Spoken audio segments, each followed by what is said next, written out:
Ketika Nabi Adam memandang ke arsy, terlihatlah di singgasana arsy itu. Jadi arsy itu artinya singgasana, istana.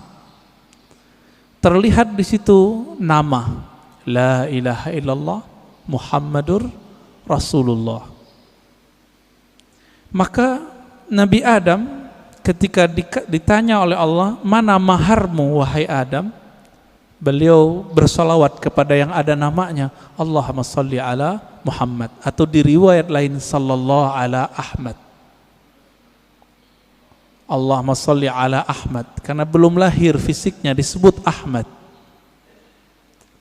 Lalu dikatakan dalam riwayat Imam Tirmizi, Imam Al-Hakim ya, Imam Al-Hakim An-Naisaburi dalam kitabnya Al-Musadrak, dan menurut beliau hadis ini sahih. Apa kata beliau? Allah bertanya kepada Nabi Adam, sedangkan Allah tanpa nanya sebenarnya sudah tahu. Ini hanya dialog antara hamba dengan Allah Subhanahu wa taala. Apa kata Allah? Hei Adam, kenapa kamu bisa bersolawat kepada Muhammad? Kamu tahu dari mana Muhammad? Jawaban Nabi Adam, ya Rabb, ketika aku memandang ke langit arasy-Mu, aku memandang di situ ada nama Muhammad setelah namamu.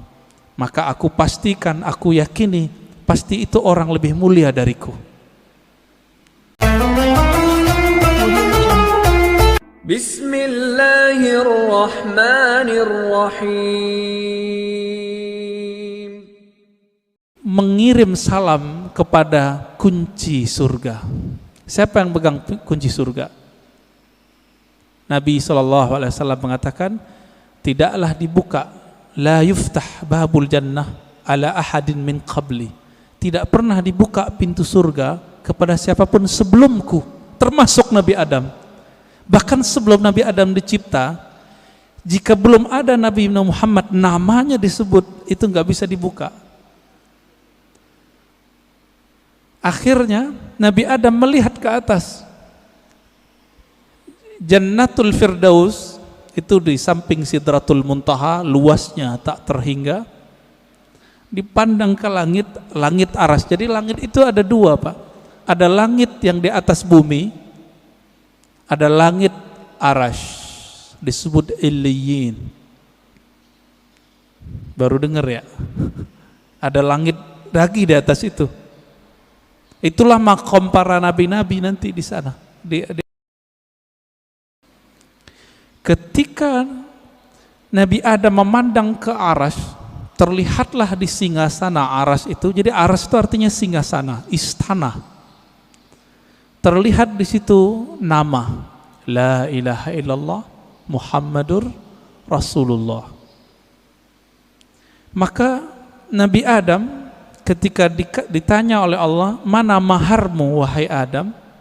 Beliau bersolawat kepada yang ada namanya, Allahumma salli ala Muhammad, atau di riwayat lain sallallahu ala Ahmad. Allahumma salli ala Ahmad, karena belum lahir fisiknya disebut Ahmad. Lalu dikatakan dalam riwayat Imam Tirmizi, Imam Al-Hakim ya, Imam Al-Hakim An-Naisaburi dalam kitabnya Al-Musadrak, dan menurut beliau hadis ini sahih. Apa kata beliau? Allah bertanya kepada Nabi Adam, sedangkan Allah tanpa nanya sebenarnya sudah tahu. Ini hanya dialog antara hamba dengan Allah Subhanahu wa taala. Apa kata Allah? Hei Adam, kenapa kamu bisa bersolawat kepada Muhammad? Kamu tahu dari mana Muhammad? Jawaban Nabi Adam, ya Rabb, ketika aku memandang ke langit arasy-Mu, aku memandang di situ ada nama Muhammad setelah namamu. Maka aku pastikan, aku yakini pasti itu orang lebih mulia dariku.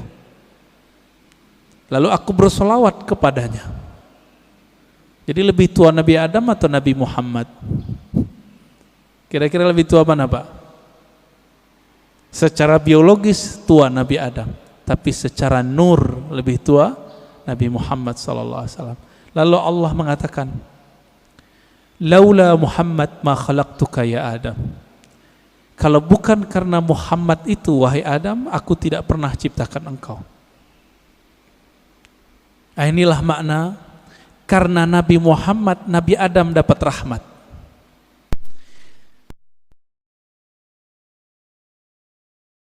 Kalau bukanlah karena sholawat beliau kepada Nabi Muhammad, itu tidak sah pernikahannya dan beliau tidak dibolehkan menyentuh Sayyidatuna Hawa. Tidak ada kita hari ini. Jadi faham kenapa kita harus salawat, Bapak Ibu? Kalau kita faham ini, nggak mungkin salawat dikit, pasti salawatnya banyak. Berapa Pak salawatnya tiap hari Pak? 5 kali tak gitu ya, 5 waktu. Ya itu mah pelit itu.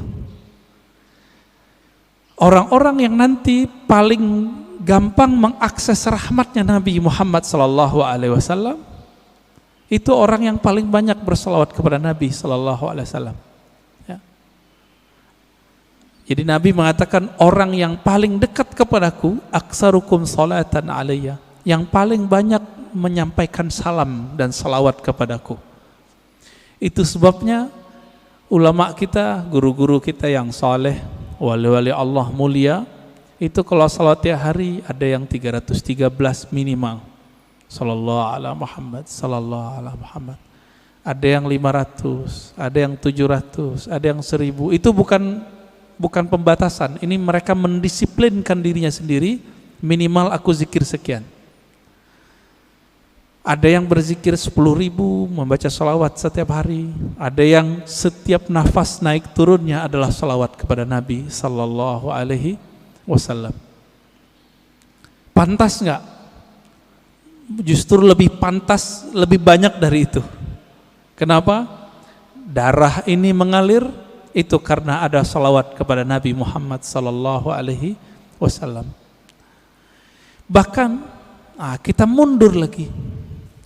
Satu kali Nabi sallallahu alaihi wasallam menyebutkan dalam hadis Imam Al-Hakim At-Tirmizi, ketika orang menganggap Adamlah orang pertama, maka Nabi tegur orang-orang itu dengan hadis yang diringkas oleh Imam Al-Hakim At-Tirmizi dan Imam Al-Hakim, kemudian juga Imam Abu Nuaim dan lain-lain ya. Yang riwayat ini kita pakai riwayat Al-Hakim An-Naisaburi, bukan At-Tirmizi. Apa kata beliau? Nabi SAW bersabda, kuntu nabiyyan wa Adam baina ma'in wa tin. Aku telah diangkat menjadi nabi, sedangkan Adam belum tercipta, masih tanah dan air. Bisa kebayang Pak? Berarti Nabi Muhammad SAW sudah jadi nabi, alam semesta belum dicipta. Beliaulah alam pertama yang dicipta. Oleh karena itu dalam kalam-kalam ilhami yang didapat oleh ulama-ulama kita, ada dialog Allah Subhanahu wa taala dengan dirinya. Beberapa ulama mengatakan ini hadis. Saya teliti, ini bukan hadis yang bersambung. Ini hanya kalam-kalam ilhami. Apa kata Allah Ta'ala? Kuntu kanzan makhfiyan. Aku adalah perbendaharaan yang tersembunyi. Yang disebut dalam hadis Bukhari, kanallahu wala syai'a ma'ah. Allah ada, tiada satu pun bersamanya. Rahasia, sangat rahasia. Lalu Allah mengatakan, fa ahbabtu an u'rafa. Lalu aku ingin dikenal, aku cinta dikenal. Jadi yang boleh narsis itu cuma Allah. Yang boleh suka popularitas itu cuma Allah. Karena Allah punya rahasia disebut kanzan makhfiyan. Aku ingin dikenal, fa khalaqtul khalqa. Aku ciptakanlah makhluk. Siapa makhluk pertama? Allah ciptakanlah apa yang kita sebut dengan tiupan pertamanya. Allah meniup. Ini jangan salah faham. Ini contoh ayatnya. Fanafakhtu fihi min ruhi. Aku tiupkan dari rohku. Allah menyebut zatnya, rohnya. Maka Allah menamakan zatnya dengan roh, ruh. Hembusannya itu menjadilah apa yang kita sebut sekarang dengan Nur Muhammad sallallahu alaihi wasallam. Tapi sebelum Nur Muhammad, Allah itu mengenalkan dirinya bahwa dialah Ahad. Qul huwallahu ahad. Jadi hadis kalam ilhami tadi semuanya ada di surat Al-Ikhlas ketika Allah mengatakan Qul huwa. Kenapa bukan Allah dulu tapi huwa dulu? Dalam tradisi bahasa Arab, kata yang zahir mesti lebih awal daripada kata ganti. Huwa artinya dia. Apa arti dia? Ini kata ganti.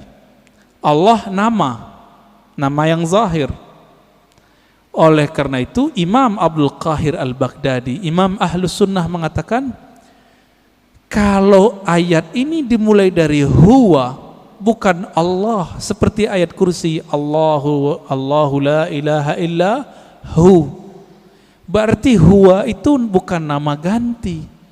Huwa itu adalah nama asli Allah Subhanahu wa ta'ala. Disebut nama zahir juga Pak, nama yang nyata. Huwa itu bahasa Arab artinya dia. Bapak kalau sebut dia dalam bahasa kita, maknanya mirip dalam bahasa Arab. Saya bilang dia, orangnya tampak enggak oleh mata? Ya. Tadi saya ngobrol sama beliau nih. Kita cerita tentang Habib Qais, beliau khutbah. Kelihatan enggak sekarang orangnya? Enggak, berarti tidak terlihat oleh fisik. Maksud dari kata dia, Allah itu tidak bisa dicapai oleh pandangan fisik, pendengaran fisik, semua yang berkaitan dengan indrawi. Itulah makna huwa. Oleh karena itu ulama kita yang ahli qalbu sepakat huwa nama Allah. Jadi jangan heran nanti ketemu kiai-kiai Betawi lama, kiai-kiai Banten, kiai-kiai Jawa lama, kiai-kiai Sumatera, mereka berzikir hu Allah. Ya, hu itu surat Al-Ikhlas itu Pak. Bukan bid'ah, diambil ayat itu huwallah. Bid'ah enggak tuh? Ngambil dari surah Al-Ikhlas kok. Ya, kalau ada sahabat kita yang mengatakan bid'ah, mungkin pensyarahan ini belum sampai kepada beliau. Kitab-kitab mengenai ini banyak. Al-Ibda ya, fi Madaril Ibtida, itu menjelaskan perdebatan ulama tentang zikir hu boleh atau tidak. Setelah dibid'ahkan oleh Ibnu Taimiyah, dibalas oleh yang lebih senior oleh Ibnu Taimiyah, namanya Ibnu Athaillah Sekandari. Finalnya itu boleh, bahkan disyariatkan, masyru', begitu bahasa Arabnya. Jadi jangan terjebak di situ. Huwa itulah yang disebut kanzan makhfiyan, perbendaharaan yang tersembunyi. Coba lihat Bapak Saudara amakan Allah. Allah itu dalam surat Taha berkata kepada Sayyidina Musa, "Hei Musa, innani anallah." Masih ingat? Ayat 14. Surat 20 ayat 14. Innani anallah. Sesungguhnya akulah Allah. Berarti Allah menyebut di sini nama zatnya dengan ana. Sesungguhnya akulah Allah. Maka Nabi Musa diperkenalkan oleh Allah dengan nama yang baru, Allah. Itu sebabnya orang-orang Yahudi memanggil Allah itu dengan panggilan El. Allah itu bahasa Arab Pak. Dalam bahasa Ibrani El. Siapa yang menjelaskan ini? Ada tokoh orientalis dari Australia, tetangga kita, namanya Arthur Jeffrey. Bisa 19 bahasa Pak. Tapi sampai mati dia nggak percaya Quran dari Allah. Meneliti Quran, meneliti hadis, tapi nggak percaya bahwa Al-Quran dari Allah. Emang hidayah itu nggak masuk ke akal, hidayah itu masuk ke qalbu. Jadi kalau Bapak ngaji, diakal-akali, itu dalam pikirannya nolak terus tuh apa yang saya katakan dari awal sampai sekarang. Maka kalau ngaji, jadikan akal itu tunduk kepada kolbu. Kolbu itu mainnya dengan rasa. Rasa yang dipakai oleh kolbu berbeda dengan rasionalitas yang dipakai oleh akal. Banyak ya. Teman kita nggak pernah merasakan khusyuk, dia bilang mustahil khusyuk. Dia nggak pernah coba, dia bilang nggak ada. Ya, sama kayak orang nggak menikah, nggak tahu nikmatnya malam pertama, dia bilang nggak ada tuh nikmatnya nikah. Mirip-mirip begitulah kira-kira. Bapak Ibu Saudara makan Allah. Jadi ketika disebut huwallah, huwa itu adalah perbendaharaan yang tersembunyi. Lalu Allah mengenalkan dirinya menjadi Allah. Nah, proses dari huwa ke Allah ini panjang.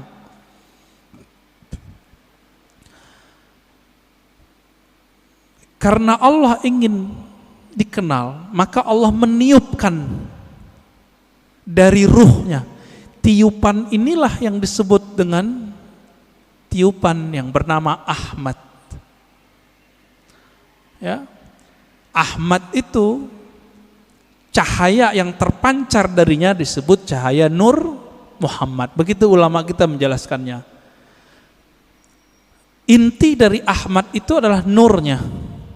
Maka sebagaimana disebutkan dalam hadis Imam Bukhari, innallaha yanzuru ila qulubikum. Allah memandang ke sentral jiwamu.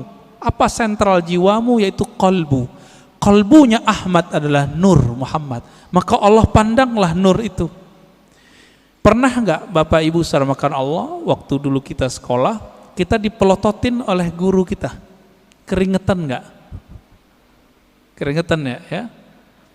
Atau kita baru jatuh cinta dengan seseorang, terus kita dipelototin nama dia, beradu mata, keringat dingin Pak, yang pernah jatuh cinta. Ya, mau jatuh cinta lagi nggak Pak? Ya, jatuh cinta tuh enak tapi capek, ya, capek di jantung itu, deg-degan terus, ya. Tapi enak Pak ya, kayaknya mau coba lagi nih, berkeringat. Maka di saat Allah Subhanahu Wa Taala, sang pemilik ruh, sang peniup, memandang kepada hasil tiupannya yang bernama nur itu, berkeringatlah nur itu, meneteslah dari nur itu yang disebut 124.000 tetesan. Itulah rahasianya, filosofinya, hikmahnya, kenapa jumlah para nabi dan rasul 124.000. Hadis Imam Al-Hakim juga itu. Kok bisa 124.000? Ya ini dalilnya. Dalil rohaninya, dalil zawq qalbiyahnya. Yang Allah pandang apa? Nur Muhammad sallallahu alaihi wasallam. Yang itu yang Nabi Muhammad sallallahu alaihi wasallam mengatakan, kuntu nabiyan, aku sudah diangkat jadi nabi. Sudah dipandang oleh Allah. Itulah kenabian beliau. Inilah yang dikatakan beliau, aku sudah jadi nabi sebelum Nabi Adam. Inilah kata-kata dari Allah SWT, tidaklah aku utus engkau Muhammad kecuali rahmat untuk sekalian alam. Alam pertama itulah bernama alam, ya, tetesan itu, alam nur itu. Dan kabar gembiranya Bapak Ibu yang melakukan Allah, saudara, semoga kita termasuk bagian ini ya. 124.000 itu kan semua semua nabi dan rasul. Karena Nabi Muhammad mengatakan la nabiyya ba'di, tiada nabi lagi setelahku. 124.000 itu masih ada enggak? Masih. Tapi pangkatnya sekarang bukan seorang nabi. Pangkatnya adalah seorang wali. Ala inna awliya Allah la khaufun alaihim wala hum yahzanun. Tapi kalbunya itu warisan dari kalbunya para nabi. Inilah makna hadis al ulama warasatul anbiya. Ulama itu mewarisi nabi. Saya mau tanya Pak, kalau saya sebut kepada anak saya, kamu pewarisku, dia berarti keluarga saya enggak? Dia lahir dari tulang sumsum saya yang dititipkan Allah ke rahim pasangan kita. Lahirlah anak itu, secara biologis dia berhak menerima waris biologis, waris fisik.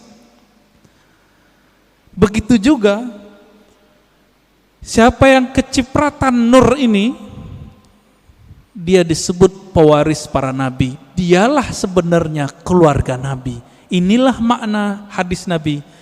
Ketika ditanya, bagaimanakah cara salawat kepada engkau hai Muhammad, hai Rasulullah? Apa jawaban Nabi?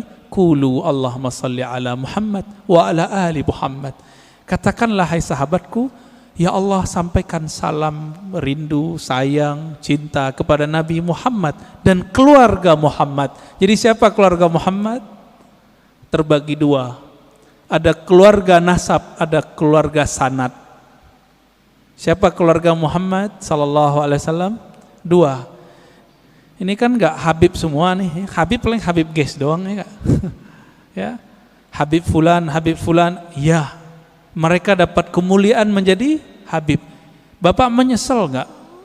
Protes enggak kepada Allah? Kok enggak terlahir sebagai Habib? Protes enggak, Pak? Enggak boleh protes kita. Ya. Kenapa dia terlahir sebagai Habib, kenapa kita tidak? Itu ada rahasianya di alam tadi. Kenapa hari ini ada orang beriman, ada yang tidak? Itu rahasianya di sana semua. Kenapa orang sekarang ada yang jadi ulama, ada yang menjadi ubaru? Ya, Bapak ini ubaru Pak ulama? Ubaru ya, ubannya baru tumbuh maksudnya. Kenapa? Itu rahasianya di sana semua. Di sana semua Pak. Ketika Allah memandang kepada Ahmad Nur Muhammad ini, yang dipandangkan nurnya. Nur ini kalau menetes ke dalam kalbu kita, makanya orang-orang ini akan rindu kepada Nabi Muhammad sallallahu alaihi wasallam. Akan rindu kepada yang meniupkan roh Nabi Muhammad sallallahu alaihi wasallam. Kerinduan ini yang tak terhingga, ya, nggak ada habis-habisnya itu. Inilah makna dari surat Zariyat, wa ma khalaqtul jinna wal insa illa liya'budun. Biasa orang terjemahkan nggak ada efeknya Pak. Apa terjemahan biasa? Tiadalah aku ciptakan jin dan manusia kecuali untuk menyembahku. Wah, itu mah biasa terjemahannya. Kita terusin. Menyembah itu artinya menjadikan diri kita budaknya. Menjadikan diri kita manut kepadanya. Bapak, maukah mengikuti seseorang yang kita nggak kenal dia? Mau nggak? Mau nggak? Nggak mau. Kenapa kita nggak mau? Ya, gue nggak kenal, ngapain ikut kan gitu. Yang saya ikuti, yang saya kenal bahwa dia mempunyai wibawa kepemimpinan, wibawa apa tertentu lah. Kalau nggak kenal, untuk apa? Maka makna liya'budun, tidak aku ciptakan jin dan manusia kecuali untuk menyembahku. Ibnu Abbas, ini saya sering sampaikan, mengatakan ya'budun artinya mengenal aku. Tidaklah aku ciptakan engkau jin dan manusia kecuali untuk mengenal aku. Orang kalau kenal Nabi Muhammad baru mencintai Nabi Muhammad. Orang kalau kenal Rabbu Muhammad, pencipta Nabi Muhammad, baru menyembah Allah Subhanahu wa ta'ala. Kita karena memandang kekasih kita, pasangan kita, kita jatuh cinta kepadanya, lalu kita siap bersamanya, kita siap menghabiskan apa yang kita punya untuknya. Ini enggak kenal Allah, pantas susah tahajud. Enggak kenal Allah, pantas susah baca Quran. Enggak kenal yang nurunin Quran, gimana menikmati surat cinta dari Allah? Setiap Allah mengatakan ya ayyuhallazina amanu, itu panggilan cinta, Pak. Hei orang-orang yang percaya kepadaku. Itu panggilan cinta itu. Ini tanya nih bapak-bapak yang dulu belum ketemu handphone, jatuh cinta dulu, kirim surat sama kekasih. Gimana, Pak? Baca suratnya gemetar nggak? Gemetar. Ibu-ibu tanya di belakang, dapat surat cinta pertama bisa nangis loh. Disimpan rapi-rapi di lemari. Kalau supaya nggak ketahuan sama orang tua, disimpan ya di bagian tertentu. Nggak bisa juga, kata Ustadz kita, disimpan di hati, Ustadz. Ya, begitu. Kalau kita bisa menghargai surat cinta dari kekasih fisik, kekasih biologis, sedemikian rupa, kenapa tidak bisa menghargai surat cinta ini melebihi itu? Ini kan aneh. Berarti nggak kenal kepada yang mengirim surat cinta. Karena tidak kenal, apa yang terjadi? Kita meremehkan surat itu. Bapak Ibu Saudara makan Allah, ini baru sekelumit kita cerita tentang Nur Muhammad sallallahu alaihi wasallam. Nah, Bapak itu dapat tuh pancarannya, makanya bisa sholat subuh di sini, mau bangun, dapat kepercik, Pak. Cuma kepercik bagian keberapa saya nggak tahu. Itu yang ahli Nabi Muhammad dan pewaris Nabi Muhammad yang paling utuh, yang disebut Al-Imam Al-Mahdi. Hanya beliau berdua lah yang mengerti. Ini nih kita pancaran keberapa ini? Kalau emang ada, kalau enggak zombie, Pak. Zombie, Bapak tahu zombie? Nah, ini yang disebut khawarij di zaman Rasulullah. Dia sholat sama kita tapi ganasnya bukan main. Ya, beda sama dia kafir. Ya, beda dengan amalannya musyrik. Berpakaian agama, tapi Nabi mengatakan Al-Quran yang dia baca tidak tembus sampai ke dadanya. Gak dapat nur deh. Gak dapat nur. Maka dulu guru kita mengatakan orang-orang yang gak dapat nur ini la naura fi wajhi, di wajahnya tidak ada ketenangan. Maka inilah, ini penutup untuk pengantar dari Nur Muhammad sallallahu alaihi wasallam. Nabi berdoa. Dalam hadis Imam Muslim itu dibaca ketika mau berangkat dari masjid, dari rumah ke masjid, atau dibaca saat sujud salat sunat. Allahumma ja'al fi qalbi nura. Ya Allah, tumpahkanlah nurmu ke dalam kalbuku. Wa fi sam'i nura, ke dalam pandanganku. Wa fi pendengaranku, ya, basari, pandanganku. Dagingku, tulangku, darahku, di depanku, di belakangku, kanan kiriku, atasku, dan bawahku. Artinya kelilingilah kami dengan nur. Amalkan itu, Pak, nggak usah pakai bahasa Arab. Kalau hafal bahasa Arab, alhamdulillah. Ketika berangkat dari rumah ke masjid, mau pakai motor, mau jalan kaki, lebih afdol kalau masih di komplek ini jalan kaki.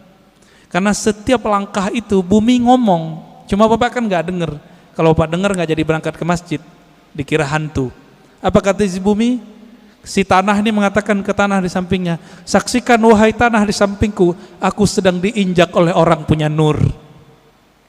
Dan ini dikatakan dalam banyak hadis Nabi SAW. Aku diinjak oleh orang yang berzikir kepada Allah, yang ingin berangkat ke masjid-masjid Allah Subhanahu wa Ta'ala. Beruntunglah rumah yang dijadikan masjid Allah, beruntunglah tanah-tanah yang diinjak oleh orang-orang yang menjadi hamba Allah. Mari kenal Allah, karena itulah inti pewaris dari Nur Muhammad sallallahu alaihi wasallam. Udah 40 menit, Ustaz. Udah, tadi dipesenin belum 40 menit ya. Tafadhal.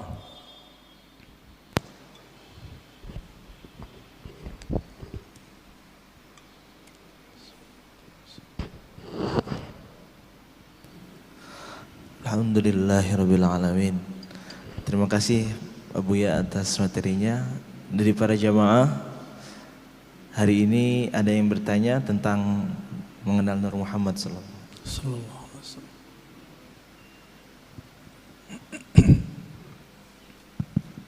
Bismillahirrahmanirrahim. Assalamualaikum warahmatullahi wabarakatuh. Waalaikumsalam warahmatullahi wabarakatuh.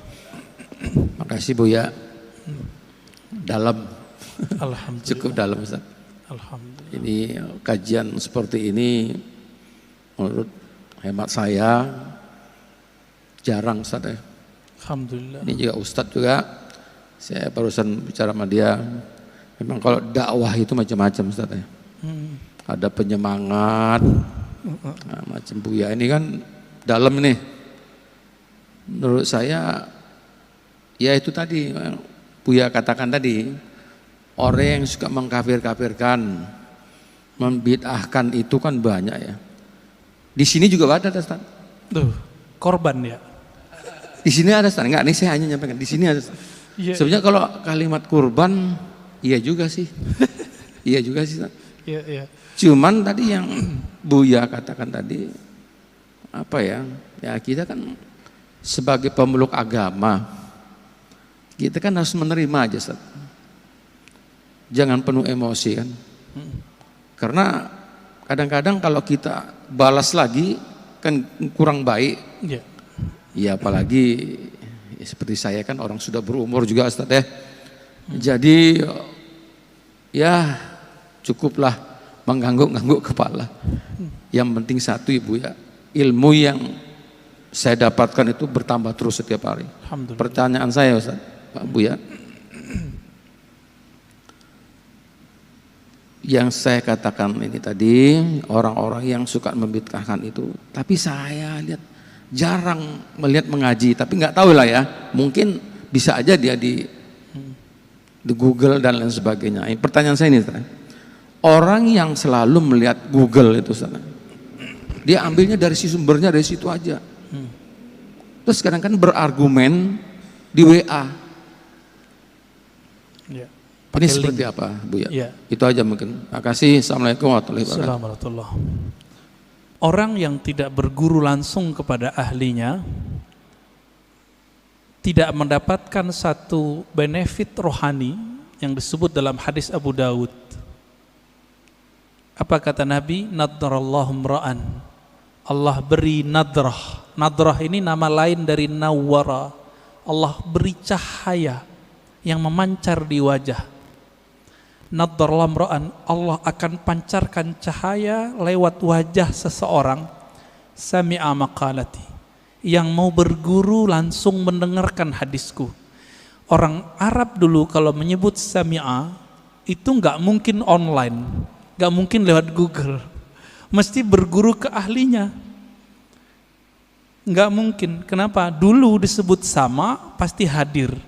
Itu sebabnya Imam Syafi'i dulu tidak terima persaksian orang yang hadir di konser-konser musik yang musiknya ada kefasikan.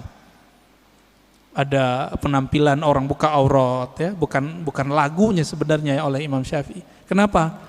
Sami'ah, begitu kalimatnya, karena dia hadir, mendengar itu dulu nggak mungkin lewat MP3. Jadi dulu orang mendengarkan musik, melihat para seniman-seniman musik itu dulu, dia sudah bermaksiat lahir batin. Bapak masih ingat kalau yang pernah ke Mesir, di Mesir itu ada tari perut, kebuka, ditonton itu Pak. Imam Syafi'i mengatakan orang yang nonton begitu gak diterima persaksiannya. Kalimat bahasa Arabnya sami'ah. Karena sami'ah artinya dulu pasti offline, pasti ketemu langsung, tatap muka. Itu sebabnya juga ya dalam hadis ini orang yang tidak mendengar langsung, gak ada nur Pak di wajahnya. Lihat aja, gak ada nadrah. Gak ada nadrah. Semakin dia tambah ilmu itu masuknya ke otak. Otak ini bekerja dengan akal. Sedangkan hidayah masuk ke kolbu. Beda tuh. Siapa yang mengatakan ini? Imam ahli hadis, ahli kolbu, Imam Abu Hafs As-Surawardi dalam kitab Awariful Ma'arif. Makanya banyak orang berilmu belum tentu dia punya hidayah di kolbunya. Kalau itu yang terjadi, tambah ilmu, tambah sombong. Jadi kalau dengerin kajian di YouTube, di TV-TV online, TV-TV satelit, apa yang terjadi? Wah, ini bahan nyalahin orang masjid nih. Setiap kali ngaji, wah ini bahan nih, wah ini bahan. Ketika dapat link-link di Google, link-link di YouTube, wah share di grup, ini bisa untuk membantah bid'ah yang ada di masjid. Jadi niatnya selalu untuk orang, bantah orang, bantah orang, bantah orang. Yang suka bantah dari dulu siapa? Dari semenjak alam semesta dicipta. Iblis. Ya. Yang suka bantah itu iblis, Pak. Yang suka bantah itu iblis. Makanya Nabi SAW mengatakan, ketika ada orang membantah Nabi, i'dil ya Muhammad, ittaqillah ya Muhammad. Muhammad, kamu berbuat adil lah. Loh, ada orang berani ngomong ke Nabi, engkau bertakwalah hai Muhammad, berbuat adil hai Muhammad. Apa kata Nabi? Akan muncul dari orang ini, akan muncul dari kelompok dia, sekelompok orang yang jika baca Quran dan Sunnah, padahal dia lancar baca Quran dan Sunnah, link-linknya lancar, Pak, tapi tidak tembus imannya ke dalam kalbunya. Fa idza laqitumuhum faqtuluhum. Wah, ini yang berat ini. Jika engkau bertemu mereka, maka kalimatnya gimana cara terjemahan ini, Ustaz? Faqtuluhum, bunuh mereka. Loh, berat. Oh, ternyata ini hadis namanya hadisul qadha. Hadis mahkamah pengadilan. Jika diperintahkan oleh pimpinan negara kita perangi orang itu, kita wajib perangi. Sama dengan hadis mengenai penghina Rasulullah, jika itu ditetapkan oleh pemimpin, boleh, baru boleh, nggak boleh ustadz yang mengatakan. Jadi misalnya nih bapak nih, kan dapat meme sekarang, aku penggal lehermu wahai penghina Nabi, itu orang jahil, nggak boleh ngomong begitu. Kenapa? Hadis mengenai memenggal, membunuh orang penghina Rasulullah SAW, hadisnya cuma hasan. Dan ini bertentangan dengan kisah Nabi waktu di Taif. Nabi dihina, bukan lagi dibuat gambarnya, dihina, dilempar di Taif. Apa kata Nabi? Hancurkan Taif atau selamatkan Taif? Selamatkan ya Allah, semoga keturunan mereka beriman kepadaku. Jibril datang, apa kata Jibril? Ya Muhammad, maukah engkau aku hancurkan negeri Taif? Satu kali tiup, satu kali kibas, habis Taif, Pak. Karena Jibril punya sayap, sayapnya dibuka, ketutup langit dan bumi, tinggal dikibas. Tapi Nabi Muhammad bilang apa? Di sini saya tahu, tambah mengenal sosok Nabi Muhammad, ternyata beliau lebih berkualitas tinggi dibandingkan Jibril. Apa kata Nabi Muhammad? La ya Jibril, nggak boleh ya Jibril. Kenapa? Nabi Muhammad itu induk alam semesta. Karena beliaulah Adam ada, alam ini ada. Kalau seorang ibu, maukah anaknya dibunuh? Maukah, Pak? Anaknya dibunuh? Nggak mau. Nabi meskipun melihat anak-anak rohaninya ini, pancaran-pancaran dari dirinya ini, belum kenal dia, beliau nggak bilang hancurkan ya Allah, enggak.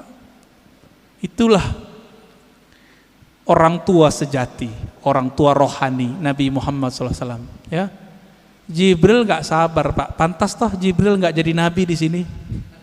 Ya, udah mulai faham siapa Nabi Muhammad SAW. Maka saya tanya kepada orang yang ingin menggal pembuat karikatur Nabi, ente jangan kira saya tidak emosi. Saya emosi dengan orang yang buat karikatur Nabi. Bahkan yang bilang orang tua Nabi di neraka aja mau saya bunuh. Tapi kita nggak boleh membunuhnya. Kenapa? Seandainya itu ada di depan Nabi, Nabi tidak akan membunuh mereka.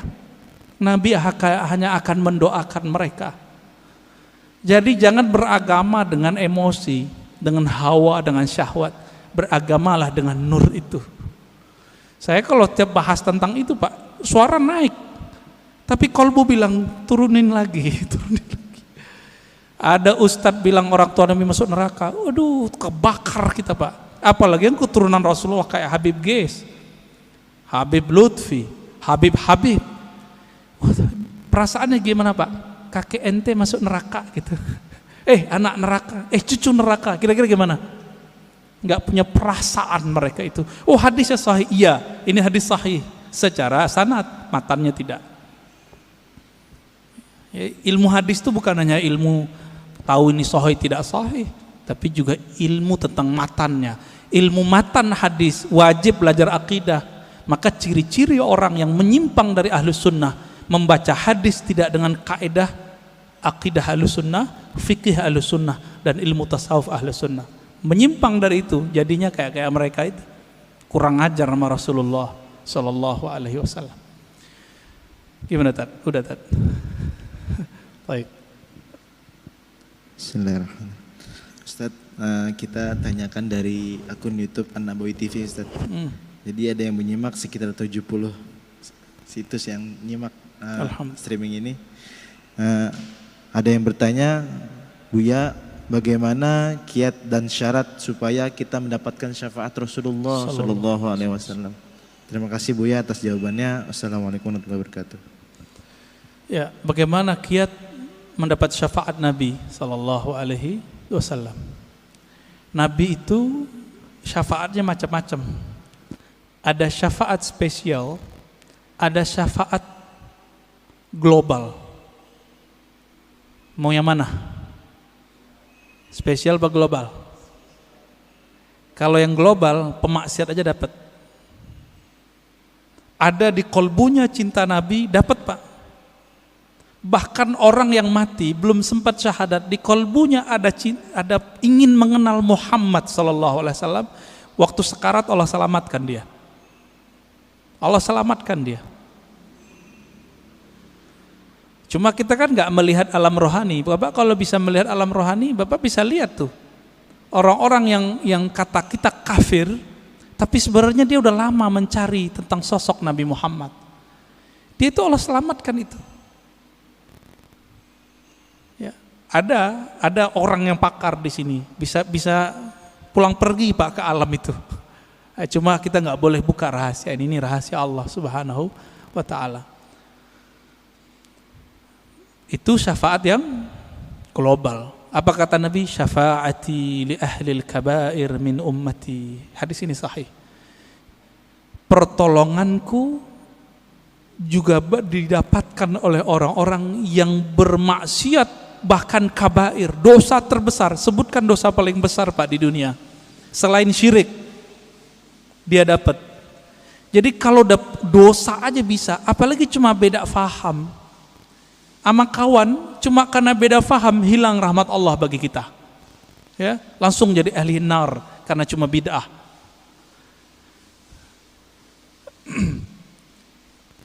Tapi ada yang spesial. Siapa yang spesial ini?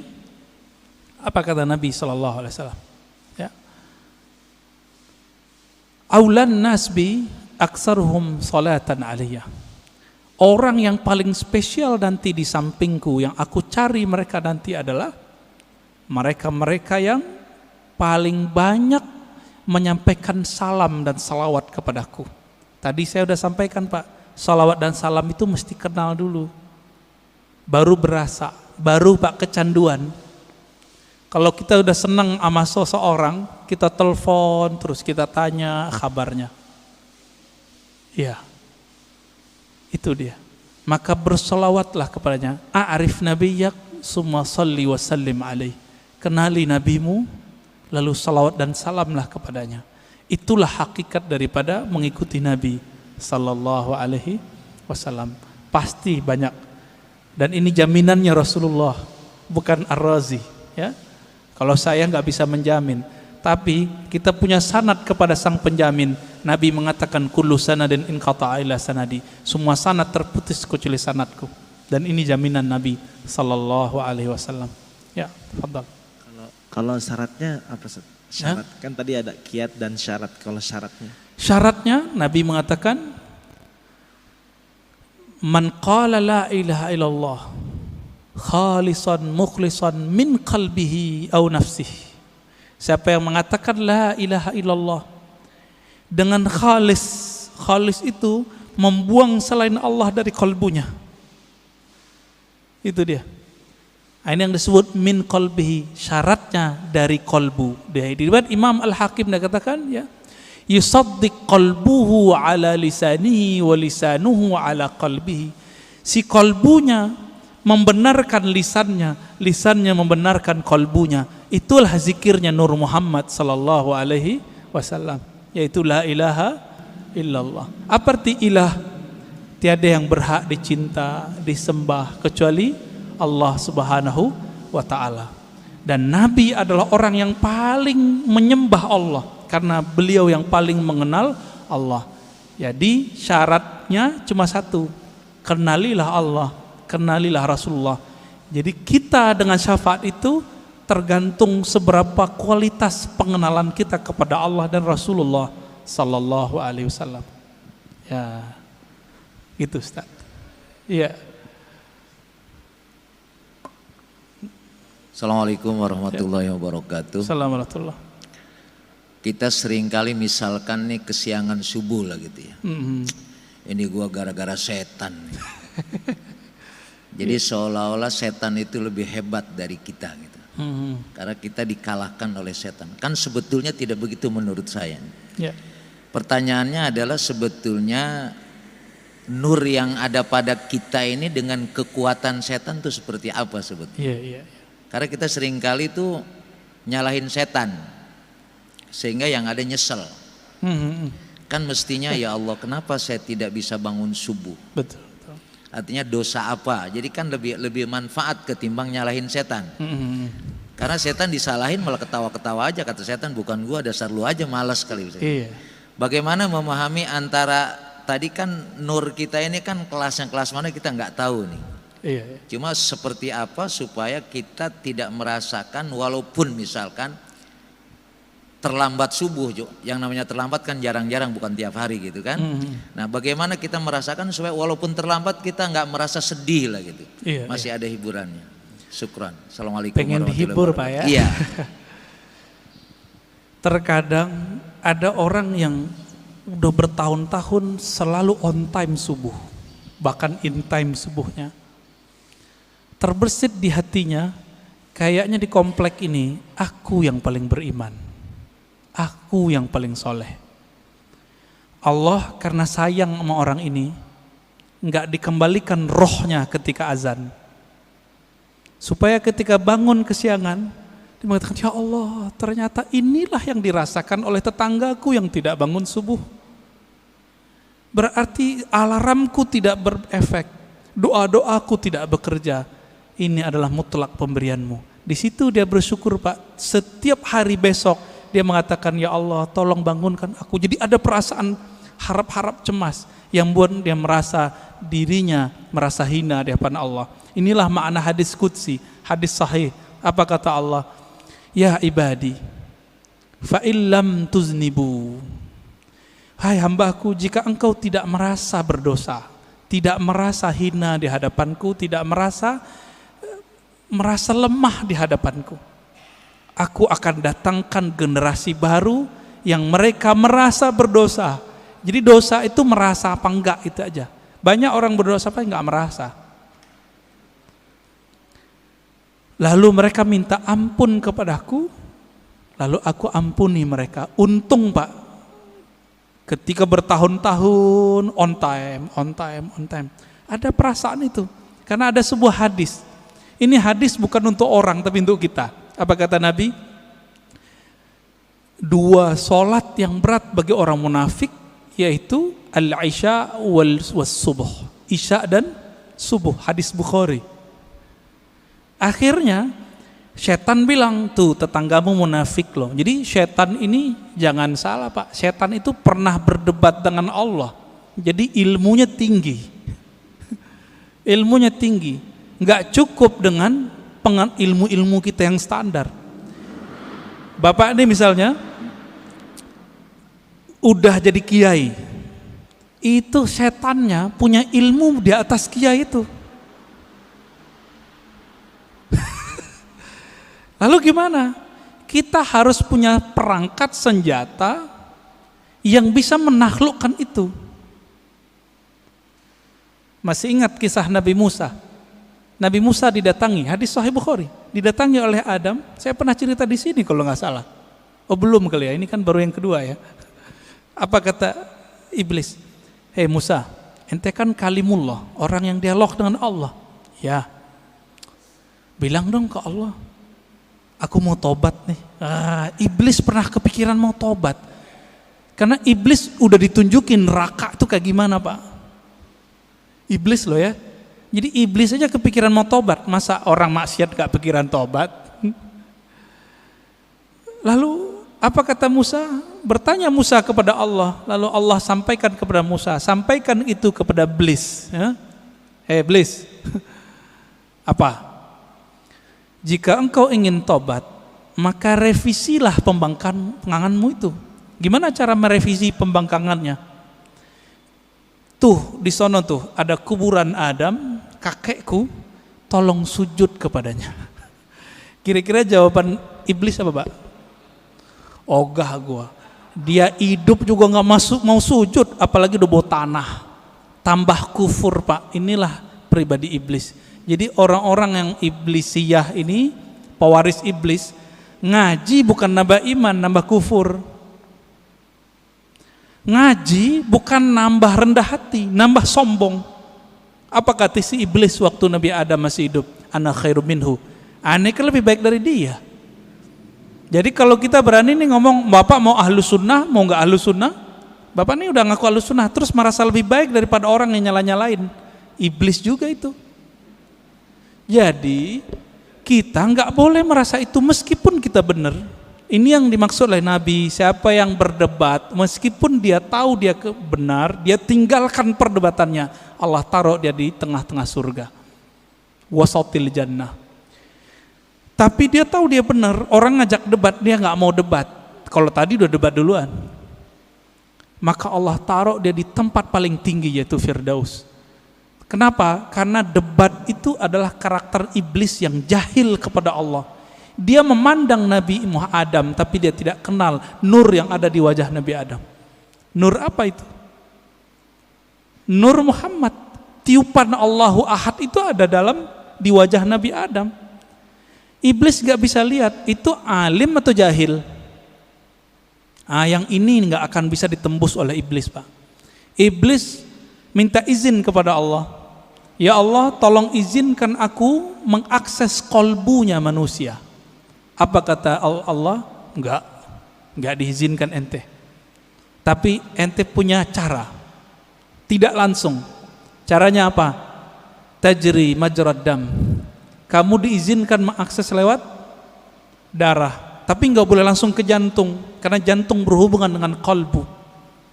Tapi karena darah itu nanti mengalir, berputar di dalam kolbu. Inilah orang kalau tidak membersihkan kolbunya menjadi kolbu iblis. Itulah yang nanti kalau dibiarkan Pak pribadi ini merasa lebih, nanti lama-lama dia berani nyalain orang, bahkan bunuh orang yang beda sama dia, bahkan ngebom orang yang beda faham sama dia. Nanti di akhir zaman, ini kan akhir zaman sudah, mereka akan menjadi tentara Dajjal. Inilah yang masuk dalam imajinasi para pembuat seniman-seniman itu jadi zombie. Zombie itu adalah karakter dari atba'ud Dajjal. Nggak ada iman di kolbunya. Hati-hati Pak. Ya, maka pandanglah kolbu itu, bersihkan tiap hari. Jadi kalau mau istighfar nggak hanya istighfar zahir, istighfar kolbu. Kalau kita udah masuk istighfar kolbu, siapa aja ngomong kita dengerin. Siapa yang ngajar kita dengerin. Khotibnya gak menarik, tetap kita doain. Tapi kalau iblis bersarang di kolbu lewat darah itu, karena dia bisa menguasai darah di mata, dia akan bilang, khotib bodoh, gitu Pak. Mulai itu. Walaupun Bapak ini ahlu sunnah aswaja katanya, kolbunya sudah jadi kolbu setan. Jadi jangan heran banyak nanti dai-dai yang katanya berpakaian aswaja ahlu sunnah, tapi kolbunya sudah kolbu iblis. Apalagi yang bukan ahlus sunnah. Semoga Allah melindungi kolbu kita. Amin ya rabbal alamin. Ya.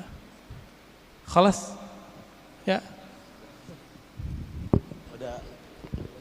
Ya. Enggak tahu nih, terserah Pak antum aja deh.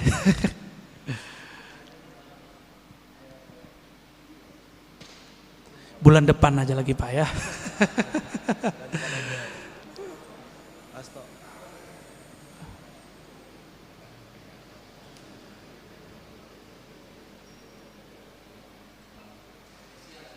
Taib. Ini ashabul yamin ini ya. Orang kanan saya Pak. Nanti Bapak harus pindah ke sini Pak. Ya, Bismillahirrahmanirrahim. Assalamualaikum warahmatullahi wabarakatuh. Assalamualaikum warahmatullahi wabarakatuh. Ini pada waktu awal tadi Pak Ustadz menjelaskan atau mempertanyakan berapa kali sehari berselawat, terus ada orang bilang sekian puluh, terus lalu ya minimal ada yang 300, ada yang 1000, malah ada yang puluhan ribu. Nah, yang menjadi pertanyaan, sebetulnya kalau ada ustadz-ustadz pernah ceramah di sini ya, bahwa Allah itu sebetulnya tidak senang yang berlebih-lebihan. Itu yang pernah saya ingat. Terus yang kedua kali, kalau orang merasa, wah saya kalau selawat bisa sekian puluh ribu, itu kan menimbulkan kesombongan. Padahal sombong itu juga sebetulnya dilarang. Tunggu dulu Pak. Apa? Bapak tahu dari mana orangnya sombong? Lo kan misalkan dia pas kumpul-kumpul, wah misalkan ini apa namanya? Itu namanya suudzon, buruk sangka. Itu nggak boleh. Ya tapi dia kan terus menyombongkan diri, oh saya kuat sekian, misalkan kan itu kan menyombongkan diri. Belum tentu. Oh belum tentu. Ya ini kan namanya aja penilaian saya karena itu suudzon namanya. Ya itu kan namanya kan berlebih-lebihan. Enggak. Terus itu misalnya karena asiknya berselawat, akhirnya dzikir la ilaha illallah itu lebih sedikit daripada selawatnya misalnya. Ini pertanyaan. Saya ingin penjelasan aja, bukan saya ini terus suudzon itu enggak, tapi ini kan kenyataannya kalau orang mengatakan oh saya kuat sekian, itu kan namanya sombong. Walaupun ini mungkin dari mata Ustadz, oh itu sampean suudzon, dia sebetulnya enggak sombong. Nah, walaupun memang enggak sombong ya, mungkin ya seolah-olah ada yang orang menilai wah dia sombong. Padahal ya hanya itu saja. Terima kasih. Assalamualaikum warahmatullahi wabarakatuh. Saya sudah 2 kali membacakan hadis di sini.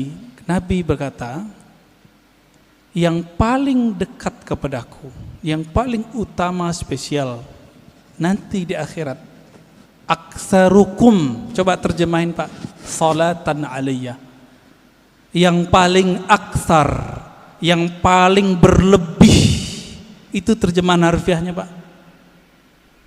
Yang paling berlebih sholawatnya kepadaku. Berarti melebih-lebihkan angka boleh enggak? Itu disunnahkan, bukan bid'ah itu. Kalau saya ngeliat ustadz nih baca Quran bilang saya sehari khatam, apakah saya bilang dia sombong? Itu setan yang mewaswaskan kepada saya, ente sombong ini ya. Paling-paling orangnya terjebak pada ujub. Apa arti ujub? Dia kagum dengan amalnya. Itu paling banter Pak, nggak lebih dari itu. Kalau sombong sih enggak. Masa orang zikir sombong? La ilaha illallah dan salawat itu adalah akhir dari kesombongan, habis di situ. Orang kalau bilang Allahumma itu secara rohani habis sombongnya.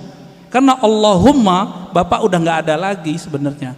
Ya Allah, saya ini bukan hamba yang pintar, bukan hamba yang hebat. Itu makna Allahumma.